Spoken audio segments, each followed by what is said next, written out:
Assalamualaikum warahmatullahi wabarakatuh.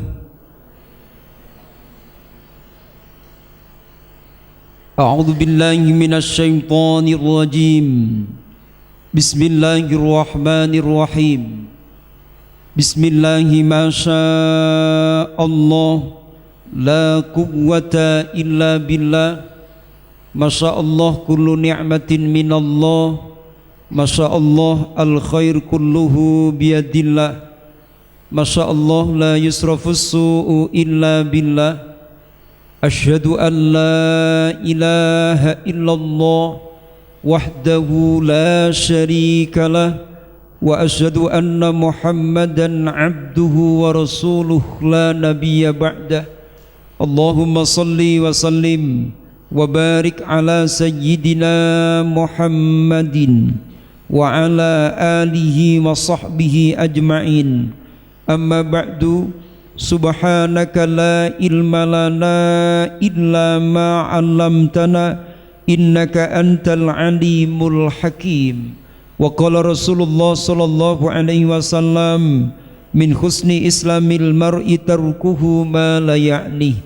Sadaqallah wa sadaqa rasuluh wa ma zadana illa imanan wa taslima.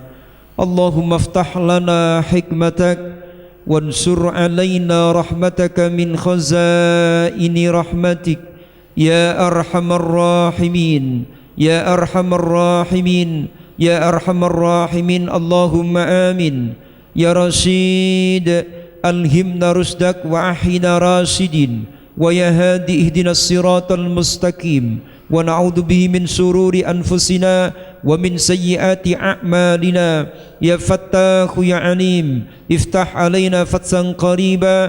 Ya Fattahu ya Alim ya Fattahu ya Alim ya Fattahu ya Alim. Allahumma hdina lima ikhtalafa fihi minal haqqi bi'idhnik innaka tahdi man tasha' ila siratim mustaqim. Allahumma radina billahi rabba wa bil islami dina wa bi Muhammadin sallallahu alaihi wasallam nabiyyan wa rasula wa bil qur'ani imaman wa hukma wa bil muslimina wal muslimati ikhwana. Allahumma ja'al nafsana nafsan tayyibatan mutmainnatan ta'iatan hafidhah tu'minu biliqa'ik wa tatma'u bi'ata'ik wa tardha biqada'ik wa tashaka haqqa khasyatik wa la hawla wa la quwwata illa billahil aliyyil azim. Allahumma alif baina fi qulubina ya Allah ya Latif ultub bina fi qulubina khassatan fi hadzal makan ultuf bihim ila yaumiddin. Allahumma thabbitil qur'ana wal ilma fi sudurina wa wafiqna lil amali bihima. Ilahana la takilna ila nafsina tarfat ain fa innaka in takilna ila nafsina tuqarribna minasyarr wa tubaidna minal khair. Ilahana ta'lamu hajatana qabla an nas'alakaha faqdhiha lana. Ya Rab inni u'izuhum bika wa dhurriyyatahum minasy syaithanir rajim. Ya Rab inni u'izuhum bika wa dhurriyyatahum minasy syaithanir rajim. Ya Rab inni u'izuhum bika wa dhurriyyatahum minasy syaithanir rajim. Ya Rabbana ya Rabbana ya Rabbana ya Rabbana anta maulana fid dunya wal akhirah wa tawaffana fi ibadik wa jihadin fi sabilik. Ya Rabbana anta maulana fid dunya wal akhirah wa tawaffana musliman wa alhiqna bis salihin. Fa ni'mal maula wa ni'man nasir wa la hawla wa la quwwata illa billahil aliyyil azim. ربنا افتح بيننا وبين قومنا بالحق وأنت خير الفاتحين ربنا هب لنا من أزواجنا وذرياتنا قرة أعين واجعلنا للمتقين إماما ربنا آتنا في الدنيا حسنة وفي الآخرة حسنة وقنا عذاب النار وصلى الله على سيدنا محمد وعلى آله وصحبه وبارك وسلم سبحان ربي رب العزة عما يصفون وسلام على المرسلين والحمد لله رب العالمين. الفاتحة.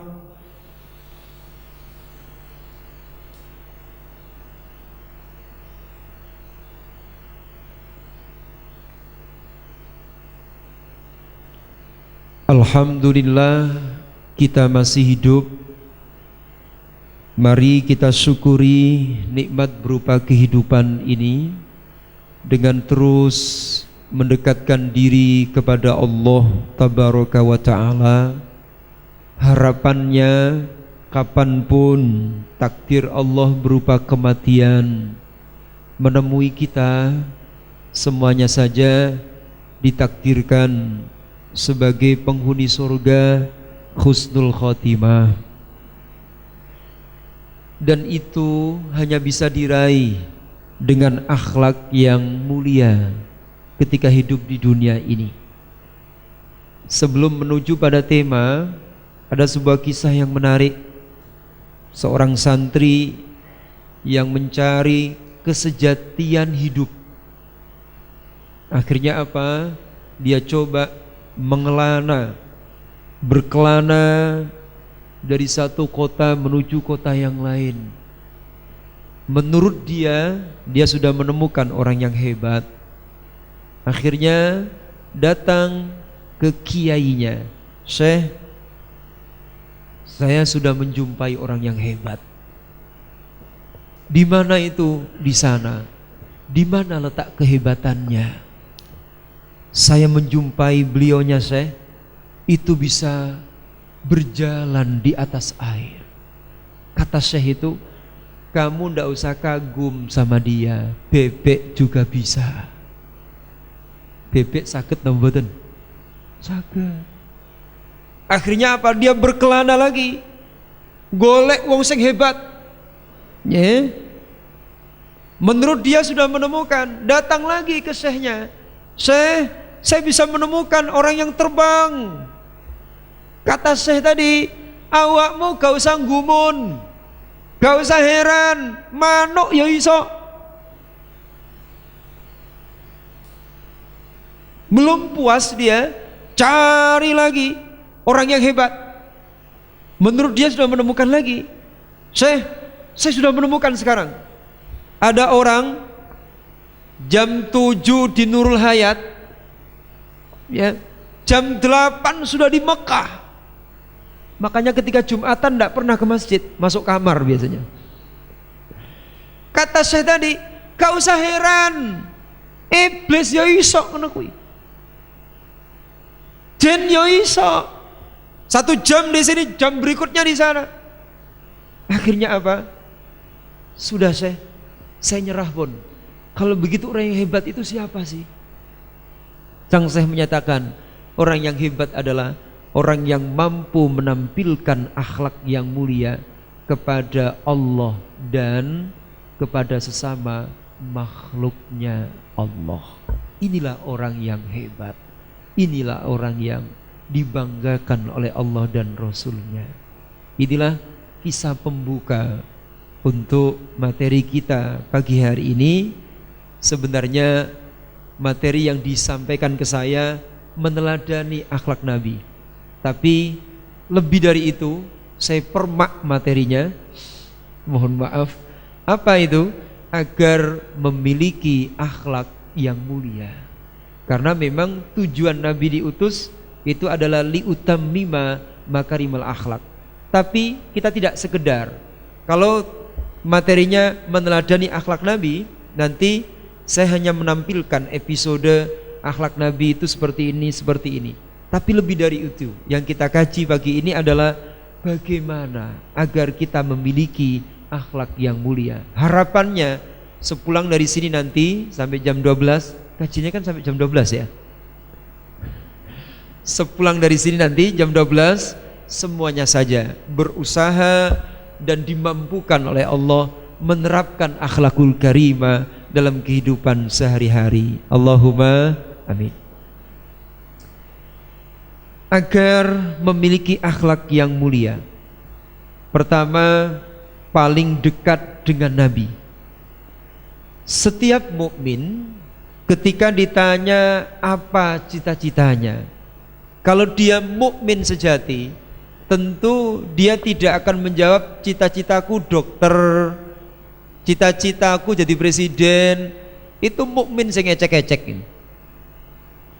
Mukmin sejati itu sesungguhnya ketika ditanya tentu jawabannya kepingin sesok isok gandeng ambek Rasulullah, isok jejer ambek Kanjeng Nabi untuk akhirat.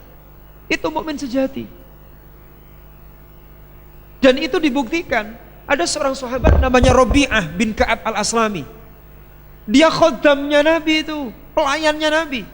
Tiap saat menyediakan wadhu. Wadhu itu beda dengan wudhu loh ya. Wadhu itu tempat yang digunakan untuk wudhu. Nah itu disediakan oleh sahabat namanya Rabi'ah bin Ka'ab al-Aslami. Akhirnya apa? Mergo saking taati marang Kanjeng Nabi, suatu saat Rasulullah nawani, Rabi'ah, apa yang kau minta dalam kehidupan ini? Nanti saya mohonkan kepada Allah. Coba, ini kalau jenengan yang diminta gimana? Jawabannya saya yakin macam-macam. Ya Rasul, tolong doakan agar ketemu dengan jodoh saya. Ada lagi, ya Rasul, tolong mohonkan kepada Allah agar saya memiliki Al-Fat. Ya, Al-Fat kuwi loh. Jenengan kan Al-Fatihah yang punya. Jawabannya macam-macam. Ada lagi, ya Rasul, tolong mohonkan kepada Allah apa? Rumah mungkin. Tapi coba jawaban cerdas dari sahabat ini apa? As'alu murafaqataka fil jannah. Ya Rasul, aku pingin menemanimu di surga. Masya Allah, ini jawaban yang cerdas. Karena masuk surga saja tidak cukup. Surga itu banyak tingkatannya. Ketika menemani Nabi di surga, surga Nabi itu yang paling tinggi, surga Firdaus. Makanya nek nyuwun nang Gusti Allah, ya kok nyuwun mobil, nyuwun sepeda motor, nyuwun kuwi nyuwun swarga, iso oleh ridane Allah, iso berdampingan dengan Rasulullah, itu include. Nek Gusti Allah ridho, otomatis apa sing dadi kekarepane nang donya dituruti ambek Gusti Allah. Nek jare wong Jawa-Jawa biyen, nek wong kuwi nandur pari suket melok tukul, tapi nek nandur suket isok tukul pari, ndak bisa. Makanya otak dan sebagainya ini pola pikirnya jangan duniawi. Ayo mikir masa depan yang sesungguhnya, ukhrawi, dengan tidak meninggalkan aktivitas kita di dunia ini. Insya Allah kehidupan menjadi berkah. Allahumma.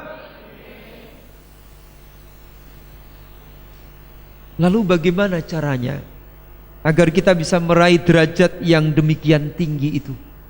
Ternyata ini Nabi memberikan bocoran kepada kita. Ikuti saya.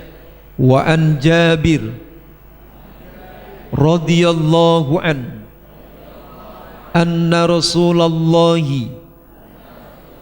sallallahu alaihi wasallam qala inna min ahabbikum ilayya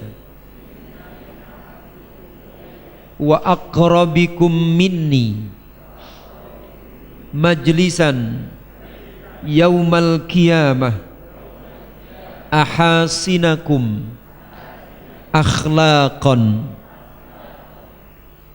Sak temene menungso sing paling tak tresnani lan sing paling cedhek ambek aku dina kiamat sesuk. Sapa kuwi? Yaiku ahasinakum akhlaqan, sing paling bagus akhlake, duduk sing paling akeh hafalan Qur'ane ndak, sing paling akeh duwike ora, sing paling akeh omahe duduk, apa mana sing paling akeh bojone ora.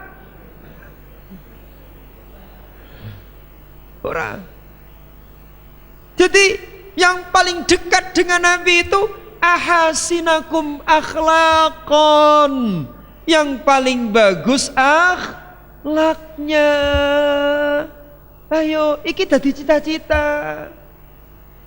Jadi cara meraih kedekatan dengan Nabi nggih dengan akhlak itu. Tidak cuma itu, dengan akhlakul karimah menjadikan timbangan amal kebaikan itu berat di hari kiamat nanti. Faman thaqulat mawazinuhu fahuwa fi 'ishatir radiyah. Ini nek sapa wonge timbangane abot, uripe kuwi nikmat. Tapi wa amma man khaffat mawazinu fa ummuhu hawiyah wa ma adraka ma hiya narun hamiyah. Hanya itu. Sesuk timbangannya abot apa enteng. Nek kepengen timbangan apike abot do akhirat, iki lho carane. Kanjeng Nabi ngendikan, ikuti saya, asqalu syai'in fil mizan yaumal qiyamah khuluqun hasanun. Asqalu syai'in utai paling abote suwiji-wiji fil mizani sesuk nduk timbangan amal kebaikan, amal timbangane sesuk akhirat yaumal qiyamah, sesuk dina kiamat. Iku khuluqun, iku budi pakerti, hasanun kang bagus. Loh, ngaji kutha rasa desa. Ya. Di pesantren saya, mohon maaf, santri wajib pakai kromo inggil. Tidak hanya bahasa Inggris itu kuno. Bahasa Inggris semua bisa. Bahasa Arab itu perlu untuk memahami Quran. Tapi untuk implementasi Quran harus dengan kromo inggil. Jadi bahasa Arab itu wajib. Untuk apa? Lifahmil Quran, untuk memahami Quran. Tapi untuk implementasi Quran itu harus dengan kromo inggil. Coba, wong pinter bahasa Arab, wong pinter bahasa Inggris, moro nang omah. Ya akhirnya ya ketemu wong tuane, ente kenapa ente? Tetap kromo inggil, jenengan dus pundi Pak Bu?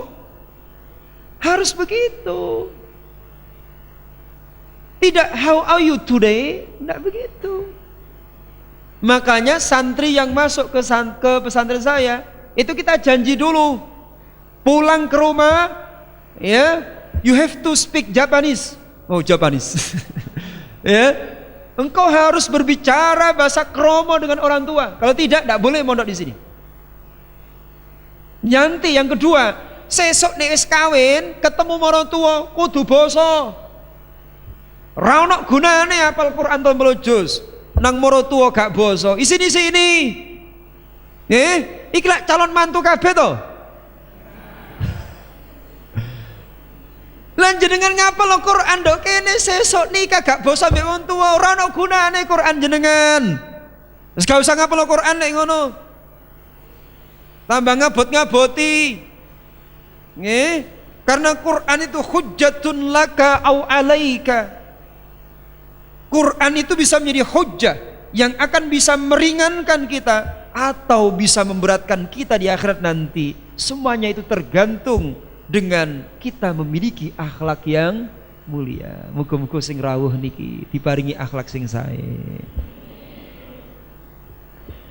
Karenanya rugi apabila kita diberi kesempatan hidup namun tidak berhias dengan akhlak yang mulia. Meski ahli puasa namun tidak bisa menjaga sikap, maka tiada bernilai puasanya.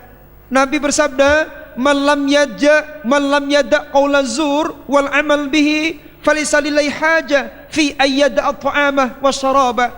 Sapa wonge poso ngomongnya gak dijogo, bujukane, terus ngomong elek, Gusti Allah gak boto, dheweke gak mangan gak ngombe, mulai subuh sampai maghrib, ora ana gunane posone.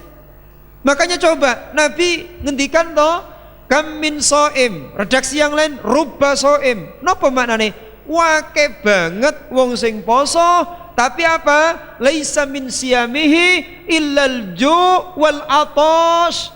Hanya mendapatkan lapar dan dahaga. Itu mafhum mukhalafah. Saking semangatnya. Mafhum mukhalafahnya, pemahaman terbaliknya kan sidik banget toh wong sing poso kuwi sing diterima posone. Sidik banget. Makanya muga-muga sing rawuh iki termasuk wong sing sithik niku wau. Yang diterima puasanya oleh Allah. Artinya apa? Harus meningkat kualitas puasa. Makanya Imam Al-Ghazali itu menyebutkan puasa itu ada shaumul awam, ada shaumul khawas, ada shaumul khawasul khawas. Itu harus meningkat puasa kita. Ojo sampai riyoyo wis ngalami 20 tahun kok podo wae kelakuane. Harus berubah. Tahun ini yang berubah dari saya apa? Ojo, biyen gak brengosen saiki brengosen. Perubahan jangan hanya fisik, tapi perubahan itu pada akhlakul karimah. Maka setiap tahun digembleng 30 hari Ramadan, itu luar biasa. 30 hari itu ada ceritanya loh. Menurut ya teman-teman yang nekuni dunia psikologi, ya, untuk merubah karakter orang itu harus dibiasakan selama 30 hari. Itulah kenapa poso kuwi 30 dino. Jadi poso gak sahur iku sah. Sah, ndak ada ulama yang mengatakan niat apa itu rukun puasa kudu sahur. Ora. Sing ngomong ngono kuwi gak ulama. Tapi ngelama. Sepakat bahwa puasa itu harus niat, tapi tidak sahur, tidak apa-apa. Tapi kenapa kok dianjurkan oleh Nabi sahur itu? Supaya apa? Ben terbiasa bangun jam 3. Kuwi lho sing angel. Supaya menjadi habit, menjadi habitual action. Basa Madurane. Kalau itu 30 hari tangi terus jam 3, insya Allah mari riyo terus akan terbiasa itu. Coba orang kalau setelah hari raya seminggu insya Allah mesti jam 3 ngeleler. Ya cuma iku mau pipis tok langsung turu. Karena tidak ada kemauan, tidak ada apa itu niat yang baik, tidak ada goodwill, tidak ada intention, tidak ada niat. Itu begitu. Nah, akhirnya tidak berubah hidupnya. Engkau mari Sawal balik mana? Balas dendam. Wingi golek mangan, saiki dituwukne. Meski rajin sholat, tapi tidak berakhlak diancam sebagai pendusta agama. Naudzubillah. Lo coba, rajin sholat itu diancam sebagai pendusta agama loh. Di mana dasarnya? Ini di dalam Quran surah Al-Maun. Bismillahirrahmanirrahim. Ara'aita alladhi yukadzibu bid-din fadzalika alladhi yad'ul yatim wa la yahuddu 'ala ta'amil miskin fawailul lil musallin. Fawailun mongko neraka wel iku lil musallin. Coba belajar bahasa Arab itu. Musolli itu isim fa'il, bukan fi'il madhi, bukan fi'il mudhari, isim fa'il. Artinya apa? Itu sudah menjadi perbuatan dia sholat itu, pekerjaan dia sholat itu. Isim fa'il itu pekerjaan dia. Jadi beda antara menyanyi dengan penyanyi. Nek menyanyi kui meskipun dia bukan penyanyi, senengannya nyanyi deh. Jadi di kamar mandi nyanyi terus. Suaranya gak karu-karuan ndak apa-apa, mau menyanyi, ndak dilarang. Tapi nek penyanyi profesional dia, iki yang ngono, ya, iki gak sholat, tapi Orang yang memang dia itu sholat terus tiap hari. Jadi kerjaannya sholat dia itu, musolli, isim fa'il ini. Sholat terus. Tapi orang yang sholat itu wail. Apa itu wail? Ada dua penafsiran. Ada yang memahami itu celaka. Pemahaman yang kedua, itu salah satu nama jurang sing ono ndongone neraka. Lo coba sholat diancam mlebu neraka wail. Makanya supaya gak mlebu neraka wail gak usah Ya Allah, cuma sholat yang bagaimana itu? Alladzina hum an sholatihim sahun. Yang lalai. Lalai, bukan lali loh ya. Orang nek lali sholat itu gak apa-apa, lali kok. Lupa dalam sholat itu tidak apa-apa. Maka ayat itu tidak berbunyi alladzina hum fi sholatihim sahun. Kalau orang yang lupa dalam sholatnya tidak apa-apa. Lali jumlah rakaat, ya, lali tidak baca surat Al-Fatihah dan sebagainya, ya tinggal nambahi 1 rakaat sajalah, ya. Lupa tidak tasyahud awal, tidak apa-apa itu. Ayat ini berbunyi an. Apa itu an? Tentang esensi yang dijelaskan pada ayat berikutnya, alladzina hum yuraun wa yamna'unal ma'un. Coba cek apa artinya al-ma'un itu. Ma'un itu bahan-barang yang remeh kuwi lho, kayak sendok, sutil. Nyelangi ngono gak gelem. Artinya apa? Medit. Jadi salat nek medit iku dikatakan pendusta agama. Makanya jenengan ojo sampai kumpul ambek wong medit. Iku ngono penyakit menular. Itu pendusta agama itu. Na'udzubillah min dzalik. Ya, hilangkan sifat itu. Salat tapi menghantar kita menuju murkanya Allah. Karena apa? Salatnya tidak menghantar dia menuju akhlak yang mulia. Bahkan iman seseorang dinilai bermasalah manakala ia tidak mampu menjaga sikapnya, terutama dalam berinteraksi dengan tetangga kanan kirinya. Nabi ngendikan, wallahi la yu'min, wallahi la yu'min, wallahi la yu'min. Demi Allah orang duweni iman, demi Allah orang duweni iman. Wis diawali sumpah atik diulang 3 kali. Nabi niku dawuh ping pisan gak atik sumpah kudu dipercaya nek dawuhe Nabi. Nek dawuh sakliyane Allah lan Rasulullah kudu tabayun, klarifikasi, cross check. Mergo pikirane menungso kuwi ana salahe ana benere. Tapi lo statement dari Allah dan Rasulnya tidak mengandung salah, mesti benere. Jadi andaikan ndak pakai diulang 3 kali, ndak pakai sumpah, kudu diimani dawuh itu. Makanya ini menakutkan ini. Demi Allah orang duweni iman. Ya.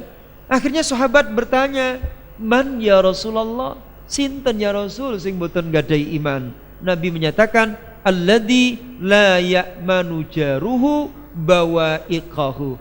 Orang yang mana tetangganya tidak merasa aman karena sikapnya yang buruk. Artinya apa? Dia tidak mampu menampilkan sikap yang mulia di dalam hidup bermasyarakat. Na'udzubillah min dzalik. Ini gambaran betapa pentingnya akhlak yang mulia dan betapa ruginya akhlak yang sayyi'ah. Karenanya kita baru masuk kajian kita, tadi baru pendahuluan ya. Kita baru masuk kajian kita bagaimana tipsnya agar memiliki akhlak yang mulia. Tapi sebelum itu ada hadiah dari saya, yang bisa jawab dapat sebuah kerudung cantik ya dari Nafisa ya. Jadi dijamin pakai kerudung ini elek dadi ayu, ayu dadi elek. Ya. Nah, begitu. Bagus kok ini loh ya. Untuk yang putri, putra boleh kok untuk calonnya atau untuk ibunya, enggak apa-apa. Siap nggih jawab pertanyaan saya? Sangat mudah ini pertanyaannya. Salah satu cara untuk memiliki akhlak yang mulia, nanti poin yang pertama adalah meneladani Allah atau at-takhalluq billah. Maknanya apa? Yaitu kita nanti memahami Asmaul Husna dan mengamalkan Asmaul Husna. Ini poin yang pertama. Lah, pertanyaan saya, sebutkan Asmaul Husna, ya, Asmaul Husna yang sangat sering disebut sama orang tapi tidak durung mari tapi tidak termasuk ke dalam 99 nama itu. Ayolah, bingung. Nggih. Ar-Rahman itu masuk no. Loh, Allah duwe jeneng ini Asmaul Husna kok. Al-Ahad, As-Somad ada itu. Al-Ahad, As-Somad, Al-Muqtadir masuk. Ini paling sering disebut orang. Alhamdulillah. Ya Allah, alhamdulillah. Ya Allah. Lah, ya Allah itu punya Asmaul Husna kok. Sebutkan nama Allah yang bagus kok. Nggih. Ya Rabb, itu masuk Asmaul Husna. Baik, tak kasih kisi-kisi ya. Baik, kalau ini insya Allah dengan mudah. Siapa yang cepat dia dapat. Asmaul Husna ini ya Asy-Syafi, ya wes ya. Silakan. Yeah. Untuk istrinya ya, jangan dipakai ya. Asy-Syafi, saudaraku, Asy-Syafi. Ya, tidak hanya Asy-Syafi, Al-Kafi, yang maha mencukupi. Artinya apa? Asmaul Husna itu tidak 99. Asmaul Husna itu banyak. Di Quran saja Asmaul Husna itu menurut hitungan Profesor Quraish Shihab ada 127 di Quran. Belum lagi di hadis. Ini sepakat ulama, Asmaul Husna itu tidak terhingga. Cuma minimal yang harus kita ketahui berdasarkan hadis riwayat Imam At-Tirmidzi itu 99 itu. Karena ada hadis Bukhari, innalillahi tis'atan wa tis'ina isman faman ahsaha dakhalal jannah. Sak temene Gusti Allah kuwi duwe 99 jeneng.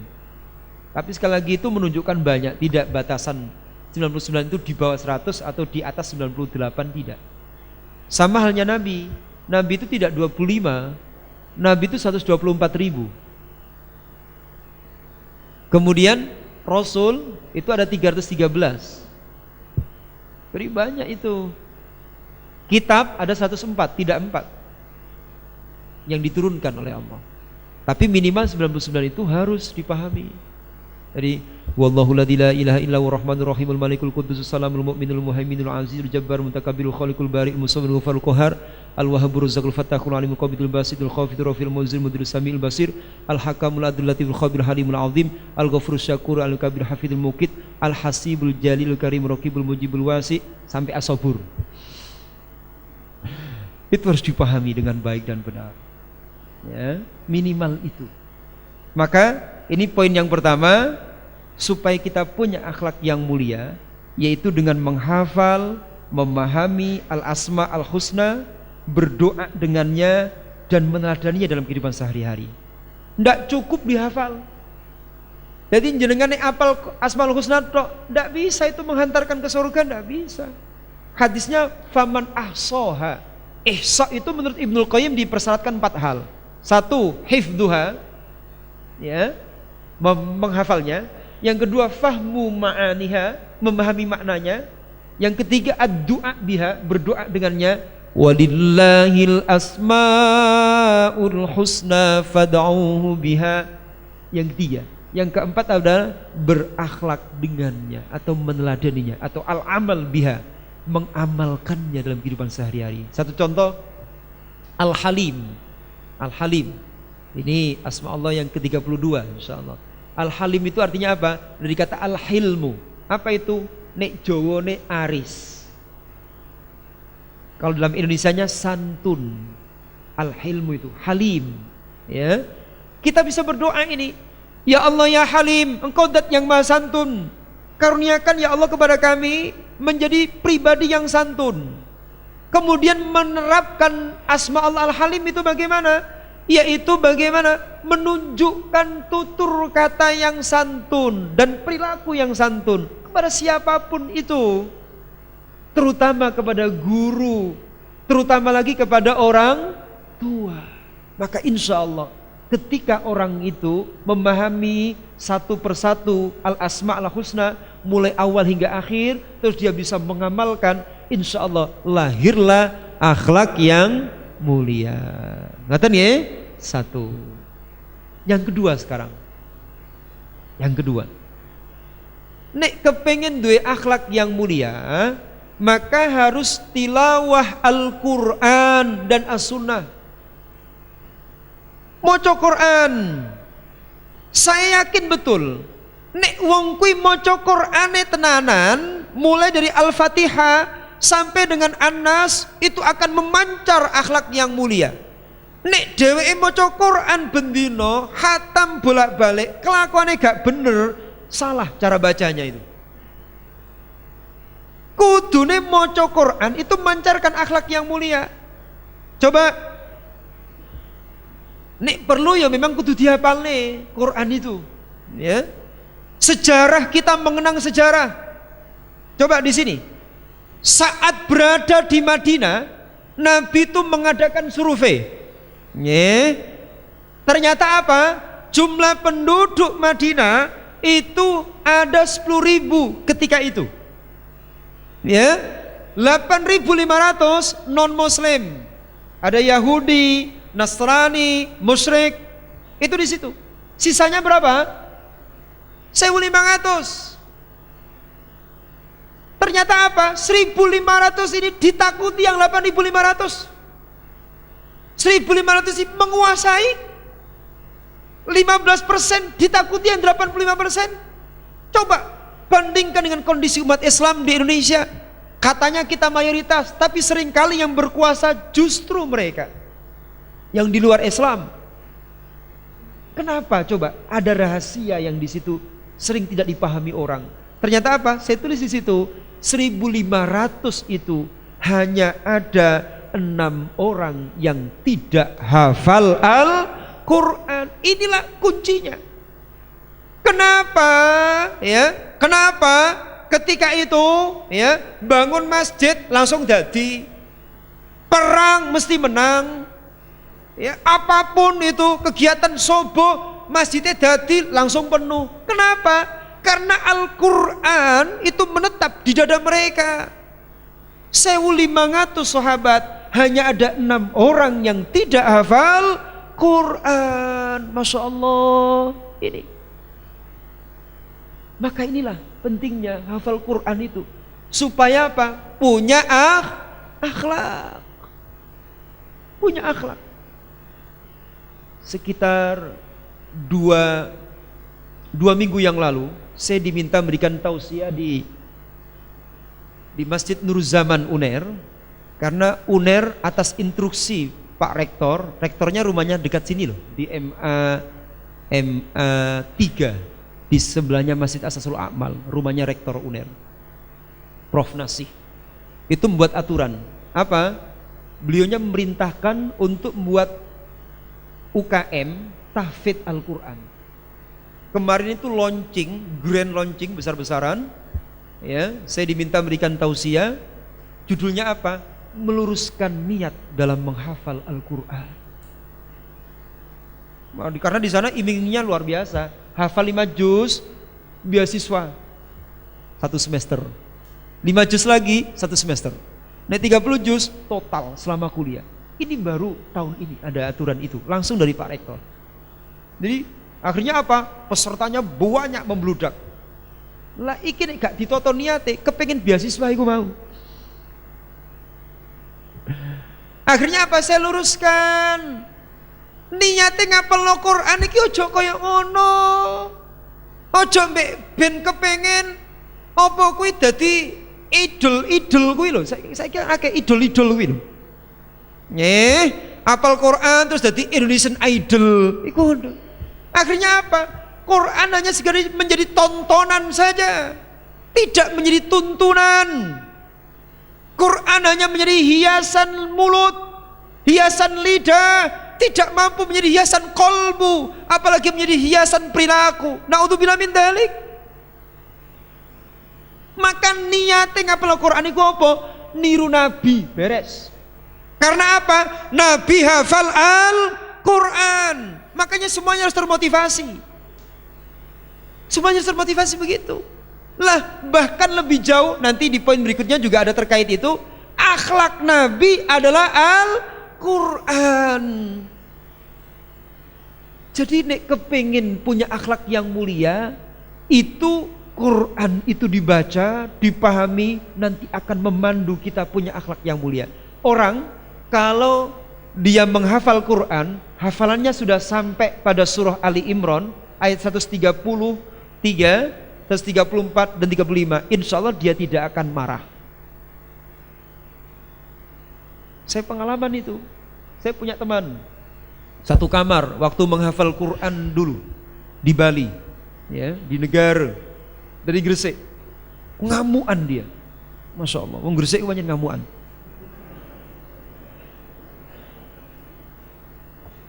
Ono wong Gresik lagi.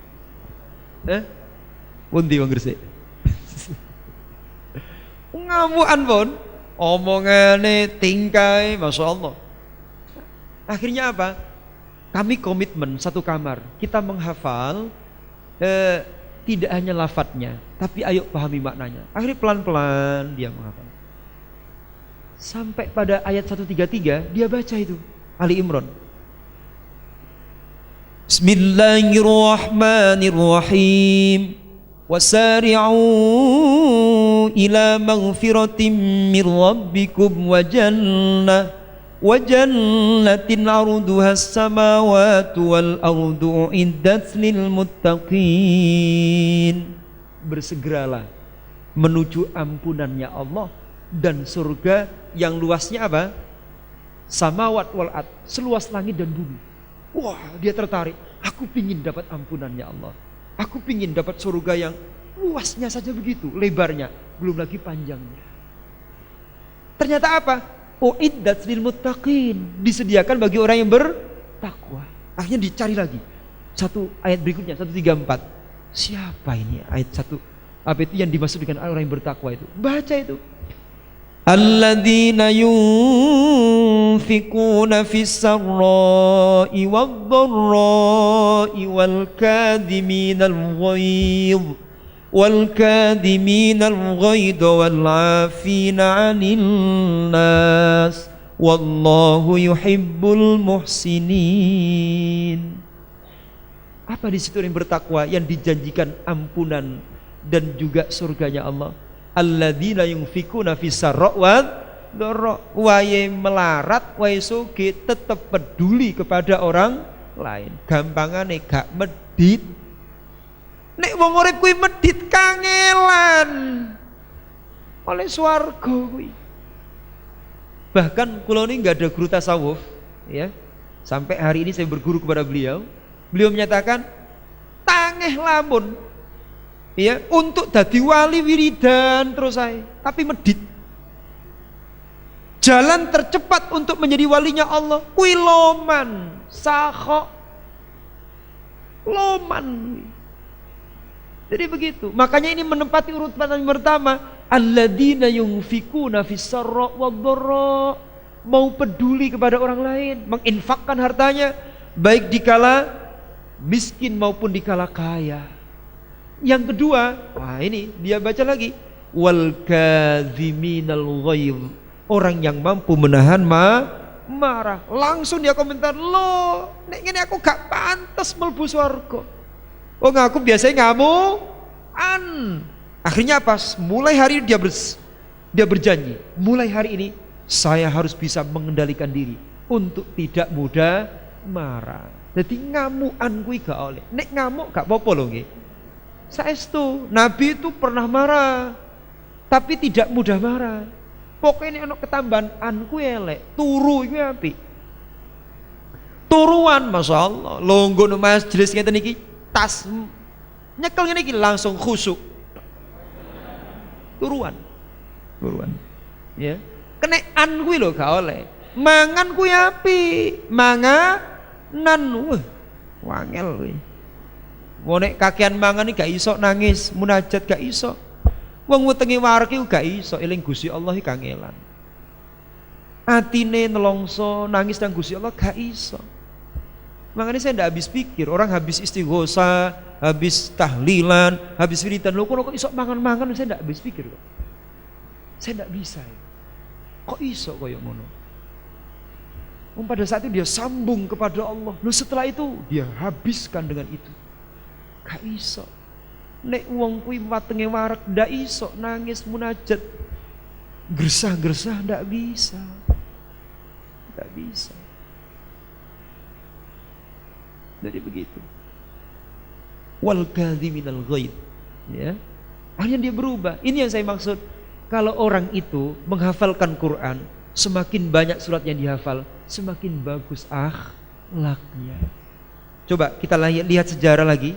Ternyata 1494 sahabat yang hafal Quran itu tidak 30 juz yang dihafal, tapi hanya juz 30. Coba kalau saya tanya, istri Nabi yang tidak pernah baca ayat kursi sinten namine? Istri Nabi yang seumur hidupnya tidak pernah baca ayat kursi siapa namanya? Ibunda Khadijah. Kenapa? Sebelum ayat kursi turun beliaunya sudah meninggal dulu. Jadi kan kok bingung. Ya Allah. Ini sejarah saudaraku. Sahabat Hamzah kuwi gak hafal Al-Baqarah. Al-Baqarah itu baru turun ketika Nabi berada di Madinah, dan itu turunnya selama 10 tahun. Yang pertama kali turun itu ayat 142 itu loh. Awal juz 2, sayqulu sufaha'u minan nasi ma wallahum an qiblatimul lati kanu 'alaiha qul lillahi masyriq wal maghrib yahdi man yasha'u ila siratim mustaqim. Yang terakhir turun apa? Dan ini terakhir, bukan Al-Maidah ayat 3. Ya, ayat yang terakhir turun diterima Nabi itu Al-Baqarah. Ayat berapa? 281. Wattaqu yawman turja'una fihi ila Allah thumma tuwaffa kullu nafsin ma kasabat wa hum la yuzlamun. Itu ayat yang terakhir turun. Artinya apa? Al-Baqarah itu turun 10 tahun sampai Nabi meninggal. Ketika periode Mekah, gak ono sing ngapal sahabat iku. Peserta perang Badar, peserta perang Uhud yang banyak meninggal di situ, gak hafal surat dawa-dawa kuwi. Tapi sing dihafal surat pendek-pendek kuwi. Ning ojo diremehno. Surat pendek itu isinya apa? Akidah dan akhlak. Nek dawa berbicara tentang hukum. Artinya apa? Ayat-ayat yang pendek turunnya 13 tahun. Sing dawa mek 10 tahun, kudu paham ngeten iki. Berarti apa? Harus mengedepankan akidah dan akhlak baru hukum. Nek wong kuwi diajari hukum, akidahnya ndak mapan, akhlaknya ndak mapan, maka dia akan mempermainkan hukum. Tapi kalau akidahnya itu menghunjam ke dalam hati, akhlaknya mulia, diajari hukum, diajari aturan, dia akan menjalankan aturan itu dengan sebaik mungkin. Allahumma. Maka tidak usah ngoyo. Jenengan apal 30 juz bagus. Apal juz 30 tidak apa-apa. Yang penting dingilmoni, pahami, lakoni. Jangankan 30 juz, jangankan juz 30. Imam Asy-Syafi'i tidak main-main loh. Beliau itu orang yang hebat, punya gelar Nasirus Sunnah, pembela sunnah. Ya, beliaunya itu termasuk bapak usul fiqh dengan karyanya berjudul Ar-Risalah. Ya, hasil ijtihadnya banyak dipakai oleh ulama-ulama yang ada di Indonesia. Apa beliau menyatakan? Umpama Gusti Allah itu hanya menurunkan al-asr saja, wal asri itu cukup kuwi gawe pedoman urip. Artinya apa? Jenengan kuwi nggih alhaqumut takasur sampai Anas iku apalno, pahami, amalno. Insyaallah dadi wong sae. Apa maneh 30 juz. Maka saya menekankan kepada teman-teman yang waktu itu ada 400 itu yang ikut UKM tahfidz itu. Wah, itu dalam sambutannya dari rektorat kagum, baru kali ini ono UKM peminatnya sampai 400. Oh, biasanya golek pengikut iku angel. Lo iku sampai 400. Ya. Artinya apa? Gairah, ghirah, semangat yang tinggi untuk dekat dengan Al-Quran itu luar biasa. Tapi itu tadi saya luruskan niatnya. Niatnya ngapal Al-Quran ku ya apa? Siji ben oleh ridane Allah, loro niru Rasulullah supaya apa? Duweni akhlak sing sae. Ya, maka ini karena khuluquhul Quran. Nabi itu akhlaknya adalah Al-Quran. Itu tidak hanya hak prerogatif Nabi. Harusnya apa? Jenengan juga khuluqukal Quran, khuluqi Al-Quran, khuluqun Al-Quran. Yang jadi Quran berjalan itu jangan hanya Rasulullah, tapi kita semuanya. Maka saya sering mengkritik, ya, karena kadang saya diberi gelar Al-Hafidh begitu. Langsung saya kritik. Al-Hafidh itu dalam sejarah perjalanannya adalah orang yang hafal 100.000 hadis, sanad dan matannya.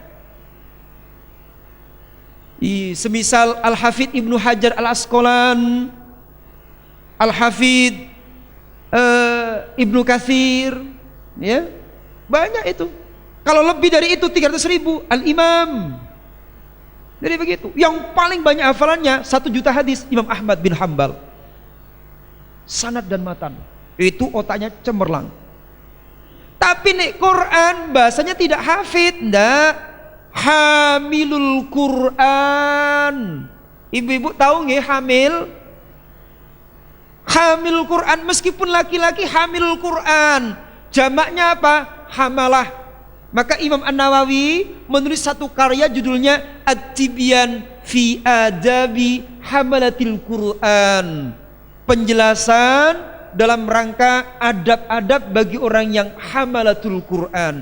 Kayak kafirun, kafaratun, itu jamak taksir. Hamil, coba ibu-ibu yang pernah hamil, berapa bulan hamil bu? Dalam 9. Ada yang hamil 4 tahun. Ada loh, ulama-ulama dulu ada yang 4 tahun. Makanya jadikan lebih 9 bulan ojo kesusu operasi. Ojo sidik-sidik operasi ta. Mindsetnya ditata. Wong wedok saiki gak gelem soro kuwi apa? Wong wedok gak cerdas iku. Toto hamil langsung aku operasi Mas yo siapno dana sakmene. Yo bongkoken sing lanang. Makanya ketika pertama kali hamil itu harus di mindset. Nanti hamilnya normal. Yang kedua tak susoni dewe, gak disusoni sapi. Saiki ku gak gelem hamil normal. Mergo apa? Wedi loro. Akhirnya pemilih operasi. Kemudian apa? Ketika sudah selesai nanti gak gelem nyusoni, disusoni sapi. Nek sampai disusoni sapi, sing soro sing lanang. Ben minggu nukokno nomor loro gak iso turu nek dalu. Apa wayahe ngudek susu, Mas? Engko sampean bagian ngudek susu lo yo. Tapi kalau susu ibu, wah, jam berapapun nangis, bapak tidur dengan tenangnya ndak apa-apa. Ya Allah. Mindset ditata. Istri saya 1. Anak saya sudah 4 ini. di usia yang masih sangat muda. Saya masih muda loh, 17 tahun lebih. Karena saya menikah di usia 22 tahun. Maka tadi saya sampaikan pada Mas Salim, saya tanya, usia berapa Mas? 22. Loh, nunggu apa lagi? Bung Karno, Mbah Hasyim Asy'ari, Mbah Yai Ahmad Dahlan itu menikah di usia 20 tahun. Baca sejarah itu.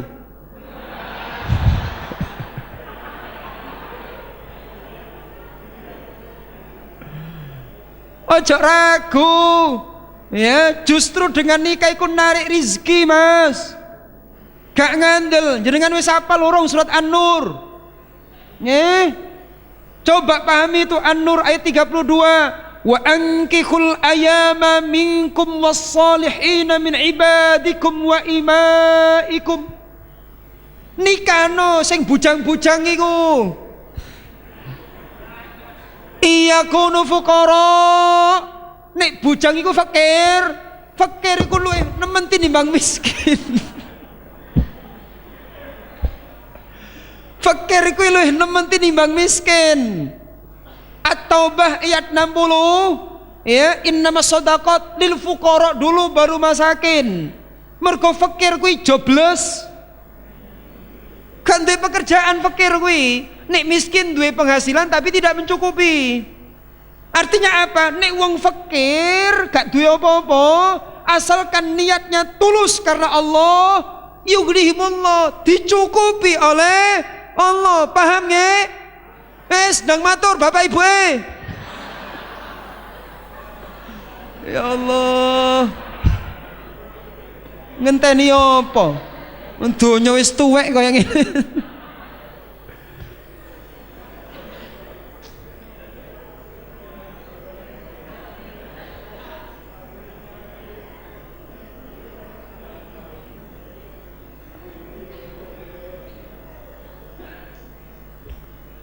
Di situ ya. Niat menghafal Qur'annya apa? Untuk meneladani Nabi. Niatnya ditata supaya punya akhlak yang mulia. Makanya ini saya katakan, kalau supaya orang itu punya akhlak, tilawah Qur'annya yang benar. Nek tilawah Qur'annya benar, bagus akhlaknya. Kalau dia ikut program one day one juz, berarti tiap bulan khatam. Harusnya akhlaknya hebat itu. Harusnya akhlaknya hebat. Makanya ada ulama itu yang 30 tahun baru khatam 30 juz. Karena apa? Satu malam satu ayat yang beliau baca. Tapi ditadaburi, dicermati, dipahami. Di sini saya kasih rumus ya, supaya melahirkan perubahan sikap yang baik. Tilawah Quran itu ada 5P. Apa? Pembacaan, pemahaman, pengulangan, pembelajaran sifat, dan perubahan perilaku. Coba itu diamalkan, luar biasa. Jadi setiap ayat yang jenengan baca, apa yang berubah dari perilaku saya? Misalkan ya, wa aqimus sholata wa atuz zakata warka'u ma'ar raki'in. Itu ayat itu coba cermati di situ. Yaitu ayat 44 ya atau 45 dari Al-Baqarah. Coba cermati ayat atasnya. Itu diawali dengan ya Bani Israel.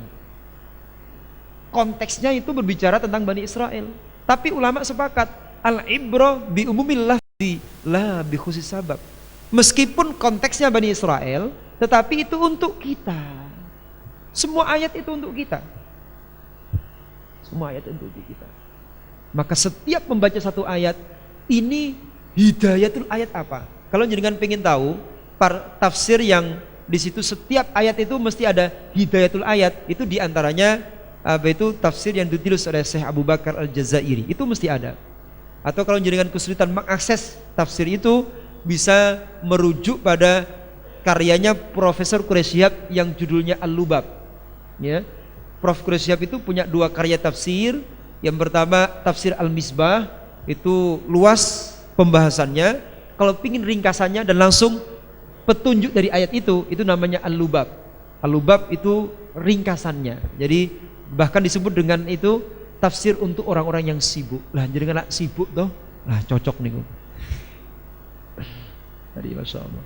Pun yang ketiga, supaya punya akhlakul karimah adalah kita berusaha meneladani Rasulullah Sallallahu Alaihi Wasallam. Baca sejarah Nabi, pelajari biografi Nabi, mulai beliau lahir sampai meninggal dunia. Coba, gelar Al-Amin itu dari siapa?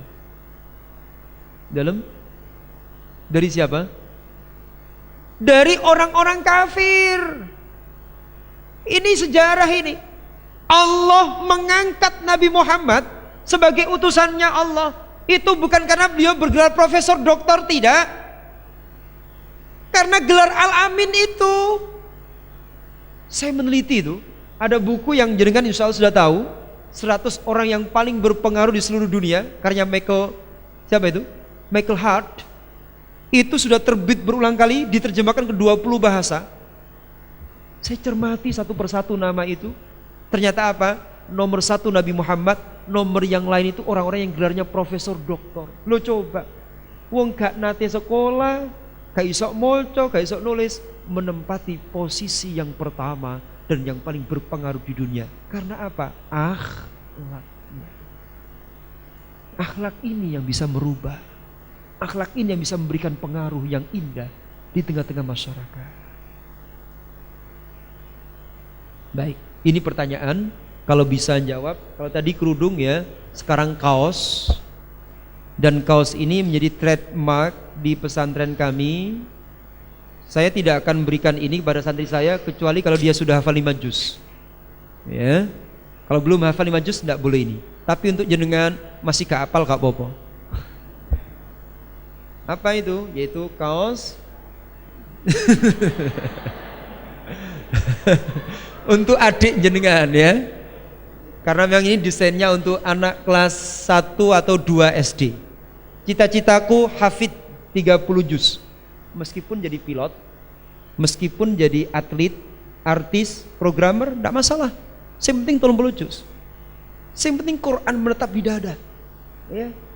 Direktur, penyanyi, TNI, polisi, ustadz, apapun profesinya, Al-Quran menetap di dada. Nah, ini ada MNQ, ini nama pesantren kami. MNQ itu Ma'had Nurul Quran, MNQ Power. Nah, begitu ya. Siapapun boleh ini, tapi ojo dipaksa untuk dipakai. Karena ini desainnya small ya. Pertanyaannya adalah,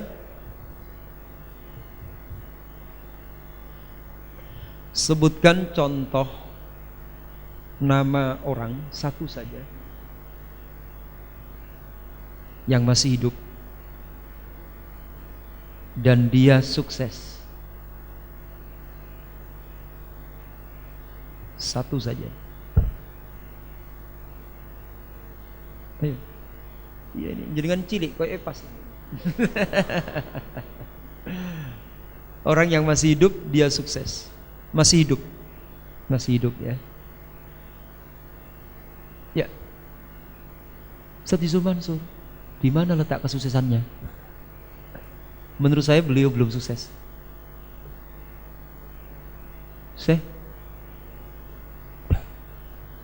Belum sukses.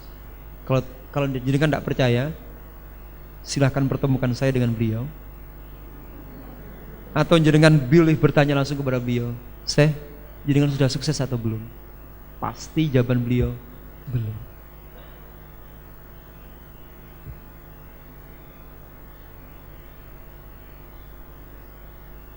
Buta bisa melakukan itu, ada yang cacat tidak bisa bergerak sama sekali.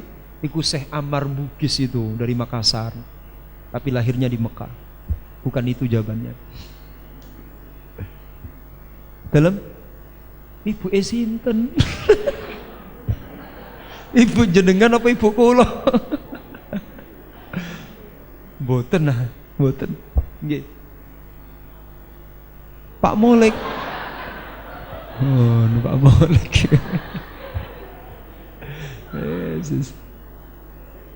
Nabi Khidir masih khilaf itu mas. Jadi ulama itu memperdebatkan apakah Nabi Khidir itu masih hidup atau sudah meninggal. Itu khilaf. tajam itu pendapatnya. Kalau menurut Ibnu Hajar al-Asqalani, Nabi Khidir itu sudah meninggal. Tapi bagi para pengikut tasawuf, itu beliaunya masih hidup dan sering menemuinya, ya, terutama di pantai atau di tempat-tempat riyadhah itu. Maka jawabannya tidak bisa dibenarkan. Karena apa? Masih khilaf. Ya. Baik, Nabi Isa iki sing bener. Punya anak kecil?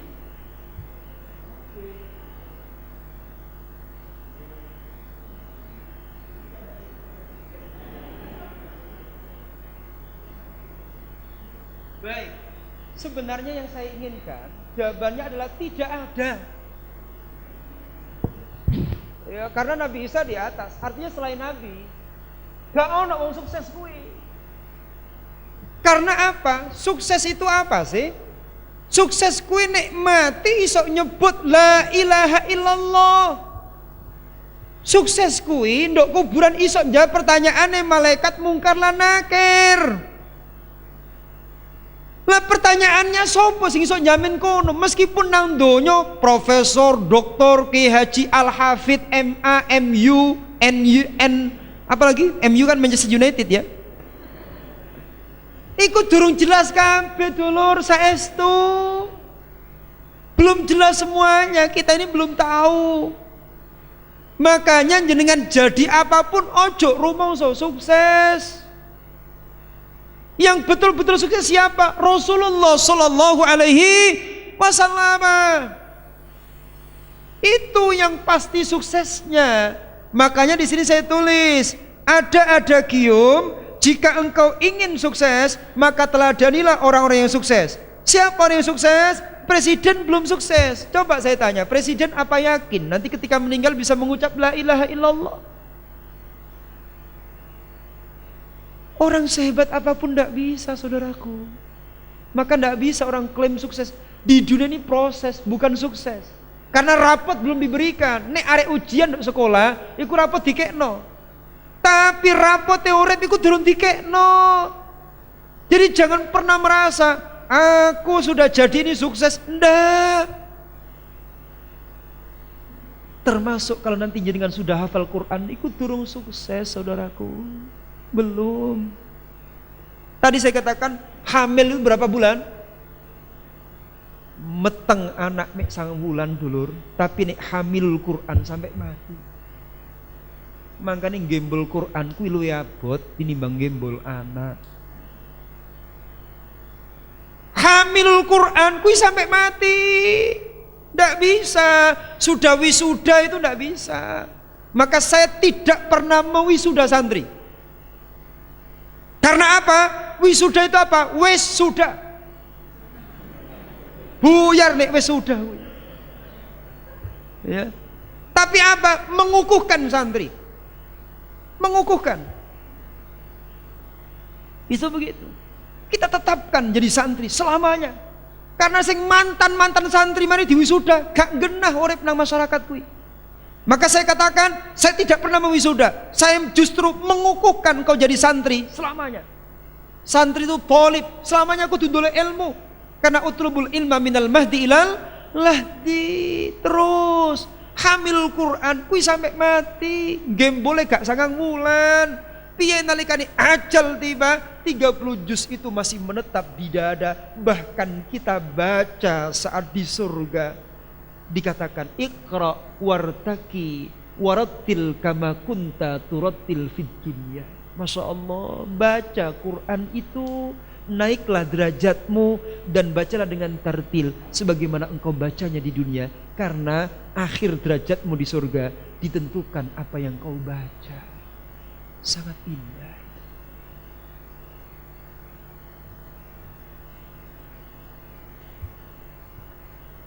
Yang keempat, agar kita memiliki akhlak yang mulia, hendaknya dibimbing oleh seorang ulama. Dibimbing oleh ulama. Ya. Kalau kita sendiri sulit, makanya di sini ada pesantren, dibimbing ulama, didisiplinkan untuk bangun malamnya, untuk sholat berjamaahnya. Kalau dalam dunia tasawuf ada syekh mursyidnya, itu yang membimbing akhlak yang mulia. Supaya apa? Tahu, oh kekurangan saya seperti ini. Itu begitu.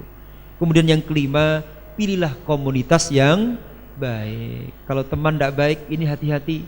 Banyak orang yang baik karena pergaulan yang salah, akhirnya dia melakukan hal-hal yang tidak baik pula. Serta yang terakhir, ini ada doa. Ikuti saya. Allahumma inni as'aluka sihha wal iffah wal amanah wa husnal khuluq war ridha bil qadar. Ya Allah, aku mohon kepadamu apa? As-sihha, kesehatan. Sehat niku penting. Nek wong loro niku mboten saged napa-napa. Cara umbelen mawon sujud lak mboten saged suwe to nggih. Ndak nikmat nantinya. Apalagi ifa itu sikap yang jaga diri, gak sampai meminta-minta orang, itu ifa. Ya, jadi menjaga harga diri, hanya minta kepada Allah saja. Wal amanah, apa amanah? Ya, punya amanah, tanggung jawab yang tinggi ketika diberi amanah siapapun. Indonesia ini kalau pingin aman itu harus dipimpin oleh orang yang punya iman. Dan biasanya iman ini melahirkan sikap yang amanah. Jadi ini terkait aman, iman, dan amanah. Kalau tidak punya iman dan tidak punya karakter amanah, tidak mungkin aman. Kemudian husnul khuluq, minta kepada Allah diberi akhlak yang mulia. Karena kalau tidak dibimbing sama Allah, sulit loh. Menungso kuwi gampang berubah. Wae ngaji ngeten iki bertekad untuk akhlak yang mulia. Loh, kena gak duwe duit, pusing maneh. Kalau tidak dibimbing oleh Allah. Kemudian waridho bil qadar, ridho terhadap takdirnya Allah. Di dunia ini ada takdir yang berjalan, maka harus ridho takdirnya Allah. Karena semuanya pasti yang terbaik untuk kita. Doa yang terakhir, Allahumma hdini li ahsanil akhlaq la yahdi li ahsaniha illa anta isrif anni sayyi'aha la yasrifu sayyi'aha illa anta. Seperti itu kajian kita. Ada yang ditanyakan, silahkan. Monggo.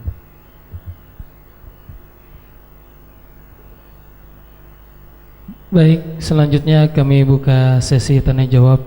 Kami persilakan kepada para hadirin bagi yang ingin bertanya.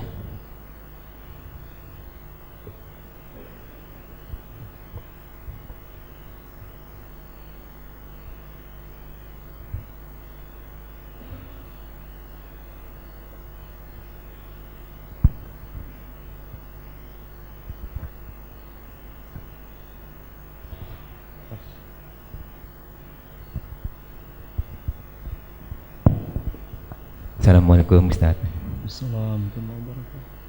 Tadi sekilas diungkapkan ada bahwa kitab yang diturunkan di dunia ini tidak hanya 4 tapi 104, kurang begitu ya. Terus yang saya tanyakan, apakah Weda, Tripitaka, Sisuwujing atau Kojiki Nihongi ataupun Jen Avesta itu termasuk dalam 104 tersebut? Demikian, terima kasih.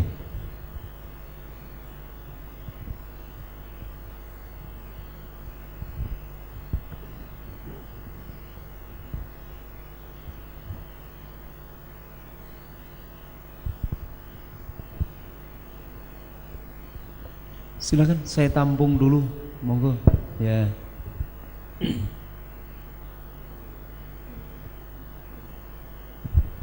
Mic-nya.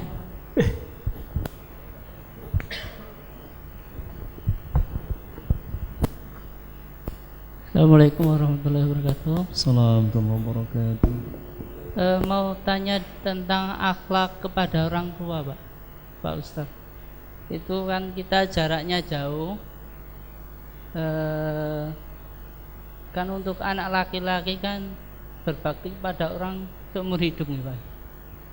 Nah itu gimana akhlak kita dengan jarak yang jauh yang nggak sering ketemu gitu. Ya, makasih. Assalamualaikum warahmatullahi wabarakatuh. Silakan, saya tampung. Si ada? Assalamualaikum warahmatullahi wabarakatuh. Ya Ustaz, jadi kan masalah rezeki jodoh kan sudah ditentukan oleh Allah. Nah, tetapi masalah ilmu itu kan belum ditentukan. Tapi kenapa kebanyakan dari kami kok senantiasa mengejar-ngejar rezeki dan jodoh daripada mengejar ilmu? Dan apa saran antum untuk masalah remaja, masalah pemuda seperti kami ini? Terima kasih. Wassalamualaikum warahmatullahi wabarakatuh.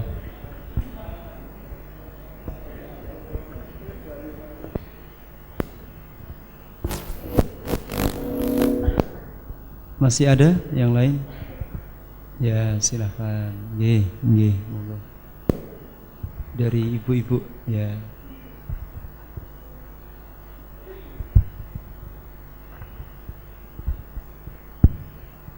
Nggih.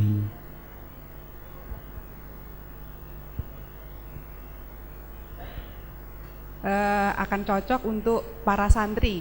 Nah, bagaimana untuk yang masyarakat biasa seperti saya juga, saya ibu rumah tangga, saya juga pekerja, apakah saya harus juga nyantri gitu? Terima kasih.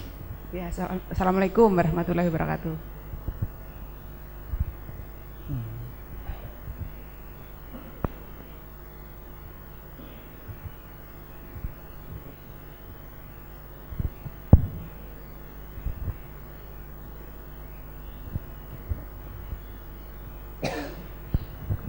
Assalamualaikum warahmatullahi wabarakatuh. Bismillah. Ustaz, saya mau nanya, bagaimana kalau kita itu baca Al-Quran sambil per ayat kita mengartikannya? Itu apa diperkenankan? Kita baca sendiri di rumah misalkan gitu. Assalamualaikum warahmatullahi wabarakatuh.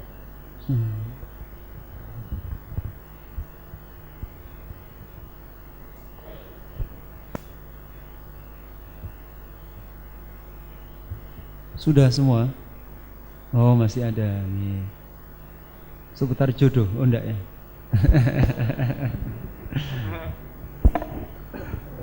Assalamualaikum warahmatullahi wabarakatuh. Ya, ingin saya tanyakan tentang periwayatan itu tadi, jumlah Rasul dan Nabi yang banyak seperti itu, supaya kalau misalnya kami nyampaikan ke orang lain ada dalilnya. Sekian, terima kasih. Assalamualaikum warahmatullahi wabarakatuh.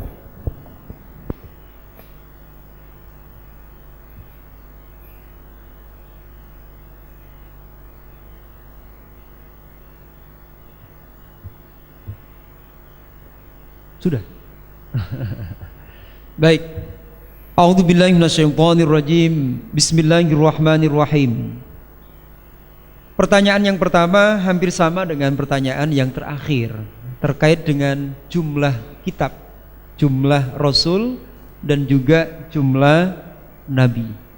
Memang riwayatnya lemah menurut ahli hadis Indonesia, Profesor Dr. Ali Mustafa Yakub MA. Yang jelas jumlah nabi itu banyak. Ya, dalam bahasa Al-Qur'an, minhum lam naksushum alaik. Ada di antara nabi itu yang kami ceritakan kepada kalian, tapi ada yang tidak. Nah, itu di situ. Maka yang pasti itu banyak.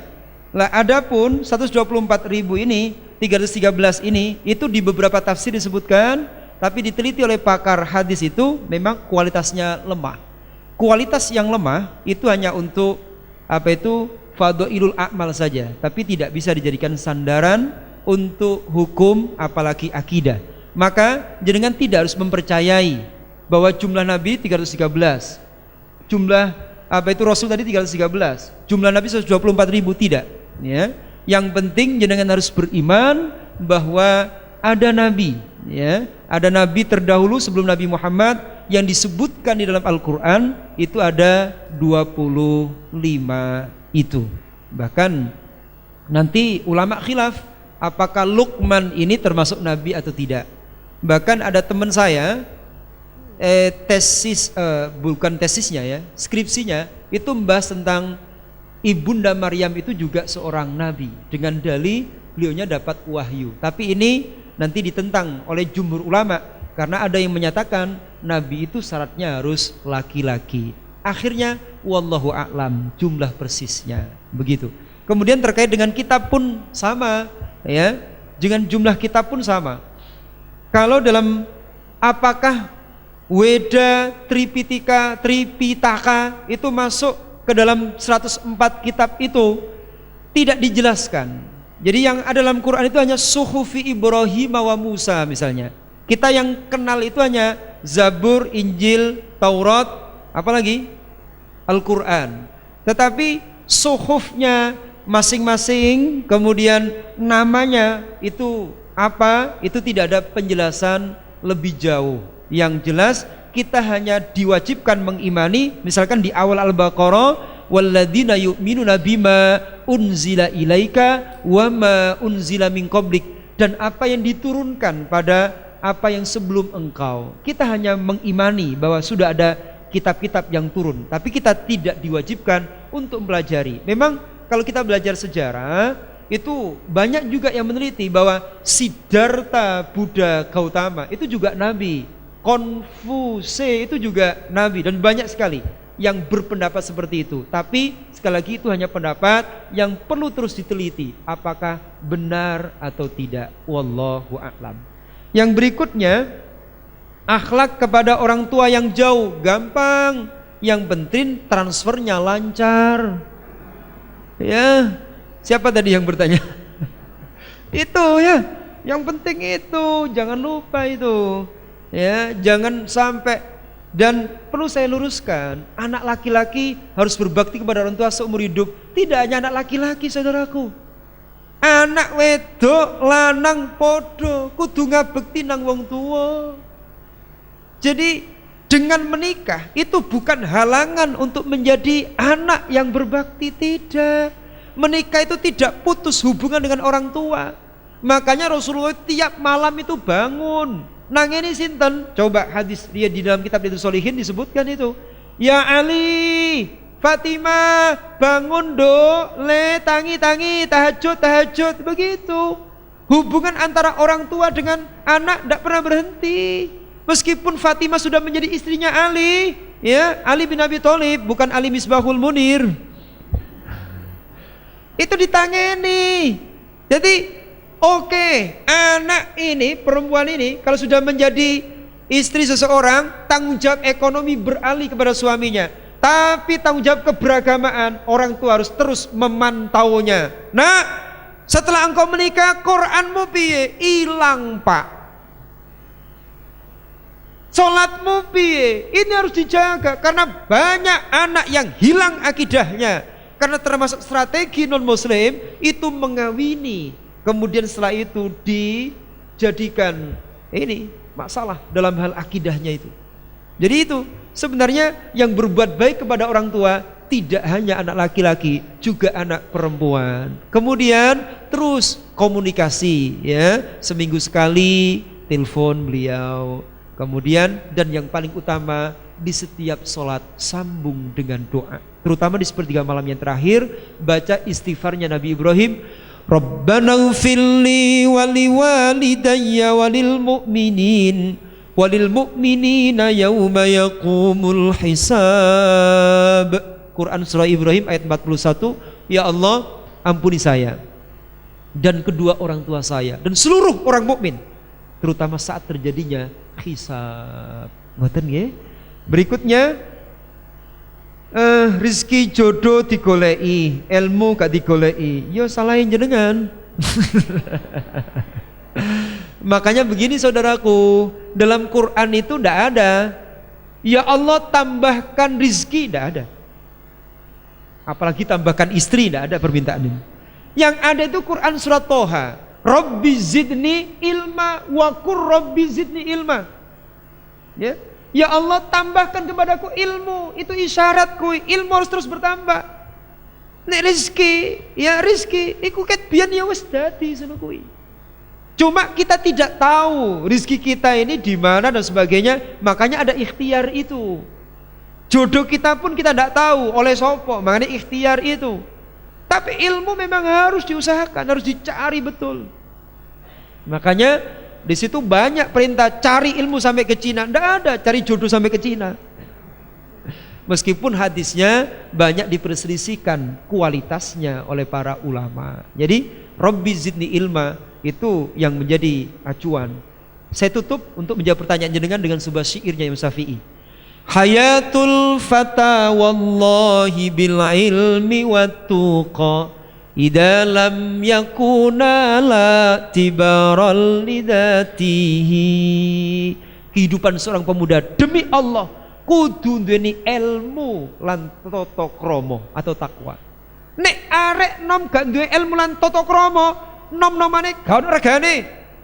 Yakin Mas, sing digoleki wong wedok iki gak gantenge, tapi jenengan duwe ilmu lan tata krama, rebutan iki. Nggih napa nggih? Lho, nggih kabeh. Saestu ganteng pinggir dalan kuwi akeh. Tapi ndak punya ilmu, ndak mau itu. Makanya tolong ditingkatkan keilmuannya dan akhlaknya. Semuanya akan mencari jenengan nantinya. Tidak hanya jodoh, uang, popularitas, itu akan datang dengan sendirinya. Maka popularitas tidak usah dicari dan tidak usah diniati. Ya. Berikutnya, yang keempat, dibimbing ulama. Tapi kan saya tidak mondok, apakah saya jadi santri? Ini tidak apa-apa, sama suaminya di Nurul Hayat nih. Maksud saya begini Ibu, untuk jadi santri itu ada dua, santri mukim dan santri kalong, ya. Dan saya ketika ditanya sering di satu forum ditanya, Ustadz, anak saya SMP, anak saya SMA, anak saya kuliah, tapi akhlaknya kok gak genah begitu. Saya jawab hanya dengan satu pertanyaan balik, Ibu, anak jenengan dalam seminggu sekali pernah tidak hadir di majelis ilmu? Rata-rata jawabannya tidak. Saya yakin betul Ibu, kalau seorang anak itu, ya anak SMP SMA, seminggu sekali mencium tangan ulama, akhlaknya bagus. Jadi kenapa anak SMP SMA tidak punya akhlak? Karena jauh dari majelis ilmu, gak gelem. Ini kalau kita lihat lingkup di masyarakat luas lagi, orang itu nek 105 waktu aktif, tapi wae pengajian mulai, silakan cek, akhlaknya bermasalah itu.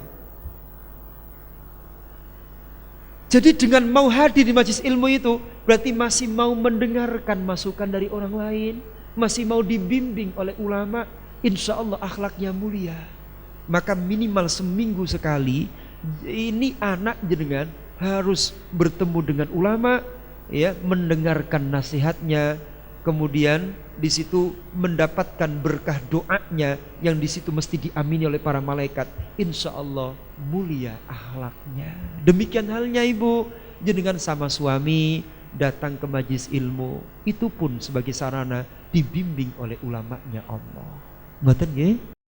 Berikutnya baca Quran, dipahami satu ayat. Begini Ibu, Quran itu ada yang muhkamat, ada yang mutasyabihat. Dasarnya Ali Imran, ya, ayat yang ke-6 insyaallah.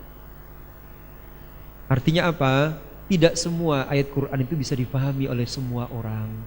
Maka saran saya supaya tidak salah dalam memahami, ya, jenengan harus punya buku pendamping. Apa? Terjemah Depak bagus, tambah lagi tafsir Al-Quran.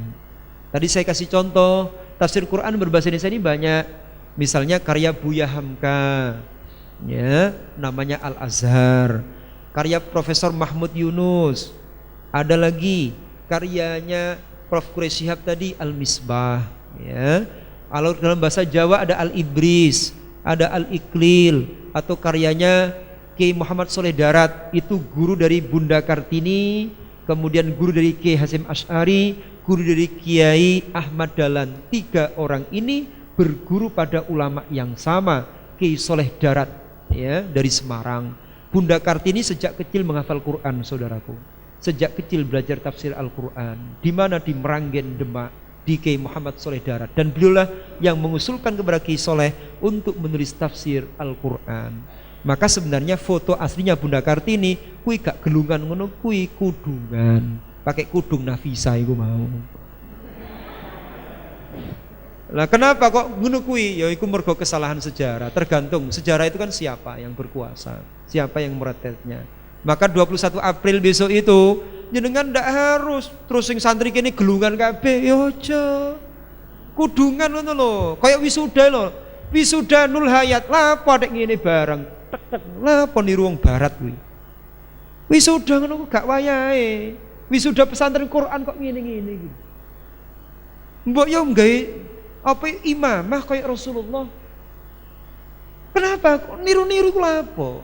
Apa kita tidak punya prinsip sendiri? Itu begitu. Jadi apa yang baik kita tiru. Kalau enggak usah. Kita harus punya prinsip yang membedakan dengan yang lainnya. Itu begitu. Ngoten nggih? Baik, demikian kajian kita. Mudah-mudahan yang singkat ini, singkat tadi ya. Mudah-mudahan bermanfaat. Wis, donga niki. Doa Ustaz. Hah? Tutup doa. Doa. Baik. Muga-muga sing rawuh keluargane teng griya dibimbing oleh Allah nggadahi akhlak ingkang mulya. Al-Fatihah.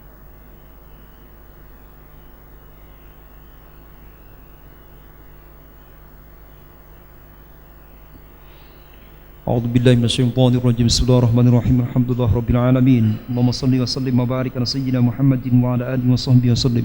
Allahumma ighfir lana dhunubana wa liwalidina warhamhum kama rabbawna shighara. Allahumma anfa'na bima 'allamtana wa 'allimna ma yanfa'una warzuqna ilman nafi'a. Allahumma ja'alna al-istiqamah fil hasanah. Allahumma ja'alna al-istiqamah fil hasanah. Allahumma ja'alna al-istiqamah fil hasanah. Allahumma hdina li ahsanil a'mal wa ahsanil akhlaq. La yahdi li ahsaniha illa anta. Wa qina sayyi'al a'mal wa sayyi'al akhlaq. La yaqi sayyi'aha illa anta. Allahumma sabbitil qur'ana wal ilma fi sudurina wa waffiqna lil amali bihima. Ya Allah, kami yakin detik ini Engkau melihat kami, Engkau mendengar doa kami, Engkau bahkan tahu isi hati dan otak kami. Karuniakan ya Allah semua yang hadir di sini, keluarga kami yang ada di rumah, sehat fisik psikisnya, sejahtera zahir batinnya, bahagia dunia akhiratnya. Mampukan ya Allah semua yang hadir di sini, keluarga kami yang ada di rumah, anak turun kami sampai hari kiamat tiba, agar hidup senantiasa menomor satukan Engkau, jujur, ikhlas, sabar, syukur, rendah hati, memiliki rasa malu dan rasa takut kepadamu, taslim, tawakal, ridho, hati yang khusyuk, istiqamah beribadah hingga ajal kami tiba. Ya Allah, kami beriman akan tiba saatnya Engkau mengirim malaikat Israel untuk mencabut nyawa kami. Kapanpun itu terjadi ya Rabb, mampukan hati, otak, lisan kami mengucap kalimat tauhid, la ilaha illallah, la ilaha illallah, la ilaha illallah, Muhammadur Rasulullah. Rabbana atina fid dunya hasanah wa fil akhirati hasanah wa qina adzabannar. Wa sallallahu ala sayyidina Muhammadin wa ala alihi wa sahbihi wa baraka wa sallam. Subhana rabbi rabbil izzati amma yasifun wa salamun alal mursalin walhamdulillahi rabbil alamin. Bi aunillah. Al-Fatihah.